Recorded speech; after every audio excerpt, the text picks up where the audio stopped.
के अधीन मामले उठाने की अनुमति प्रदान की गई है, वह व्यक्तिगत रूप से सदन के पटल पर तुरंत अपने अनुमोदित पाठ को सदन के पटल पर रख सकते हैं। माननीय सदस्यगण, हम 18वीं लोकसभा के 5वें सत्र की समाप्ति की ओर अग्रसर हैं। यह सत्र 31 जुलाई 2025 को आरंभ हुआ था। इस सत्र में 14 सरकारी विधेयक पुनर्स्थापित किए गए तथा कुल 12 विधेयक पारित किए गए।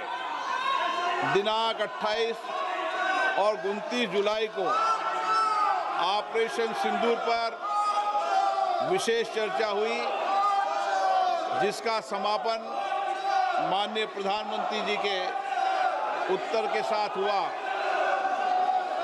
दिनांक 18 अगस्त 2025 को भारत के अंतरिक्ष कार्यक्रम की उपलब्धियों पर विशेष चर्चा प्रारंभ की गई।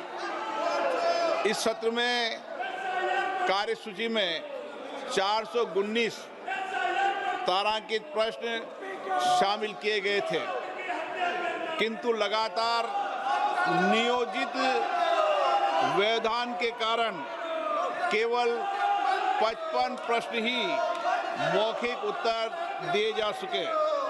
हम सभी ने सत्र के प्रारंभ में तय किया था कि हम इस सत्र में 120 घंटे चर्चा करेंगे।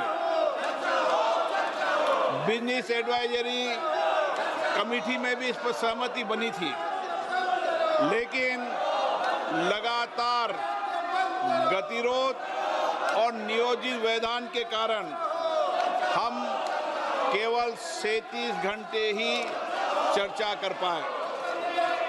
माननीय सदस्यगण,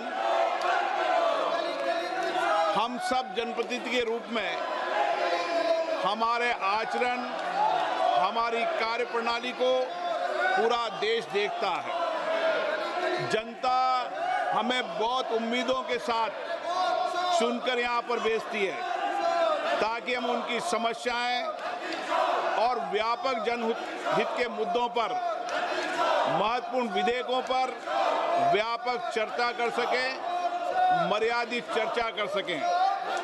लेकिन पिछले कुछ दिनों से मैं देख रहा हूं कि सदन में सार्थक मर्यादा परंपराओं के अनुरूप चर्चा नहीं हो रही। माननीय सदस्यगण, जिस तरीके से सदन के अंदर, सदन के परिसर में जिस तरीके की नारेबाजी हो रही है, जिस तरीके से तख्तियां लेकर माननीय सदस्य आ रहे हैं, नियोजित गतिरोध किया जा रहा है, ये हमारी संसद की परंपराएं नहीं रही है।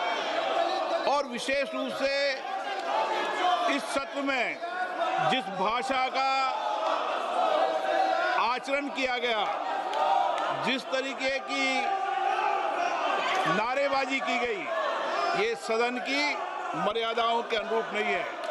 हमें एक स्वस्थ परंपराओं का निर्माण करना चाहिए और हमारी कोशिश होनी चाहिए कि हम संसद के अंदर गरिमापूर्ण चर्चा करें। लेकिन मैं लगातार देख रहा हूं नियोजित तरीके से गतिरोध करना, नारेबाजी करना, तख्तियां ले जाना। मैं आपसे आग्रह करना चाहता हूं कि ये देश का सबसे बड़ी लोकतांत्रिक संस्था है, हमें इससे बचने का प्रयास करना चाहिए।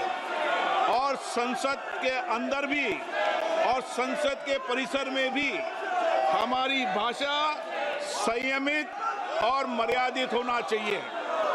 सहमति और असहमति होना लोकतंत्र की स्वाभाविक प्रक्रिया है, किंतु हमारा सामूहिक प्रयास होना चाहिए कि हम सदन की गरिमा को, मर्यादा को और शालीनता को बनाए रखें। माननीय सदस्य, मैंने हर माननीय सदस्य को हमेशा पर्याप्त समय, पर्याप्त अवसर दिया है, लेकिन जिस तरीके का आपका आचरण है, देश आपके आचरण को, आपकी कार्यप्रणाली को देख रहा है। मैं फिर आपसे आग्रह करता हूं कि हमें प्रयास करना चाहिए कि हमारी स्वच्छ लोकतांत्रिक संस्था के अंदर अच्छी परंपराएं, अच्छी प्रॉपर्टियों को हम लागू करें और इसके लिए सामूहिक चिंतन भी करना चाहिए और सभी राजनीतिक दलों को आत्ममंथन भी करना चाहिए ताकि देश की लोकतांत्रिक स्वच्छ संस्था की हम मर्यादा को बना रखें और यहाँ अपने आचरण व्यवहार से एक आदर्श स्थापित कर सकें। माननीय सदस्यगण, अंत में मैं सत्र की कार्रवाई में सहयोग हेतु माननीय प्रधानमंत्री जी का, सभापति तालिका के मेरे सहयोगी साथियों का, केंद्रीय मंत्रिमंडल में माननीय सहयोगियों का, नेता प्रतिपक्ष, सभी दलों के माननीय सदस्यों का, मीडिया के प्रतिनिधियों का, लोकसभा सचिवालयों का, संबद्ध एजेंसियों का हार्दिक धन्यवाद व्यक्त करता हूं।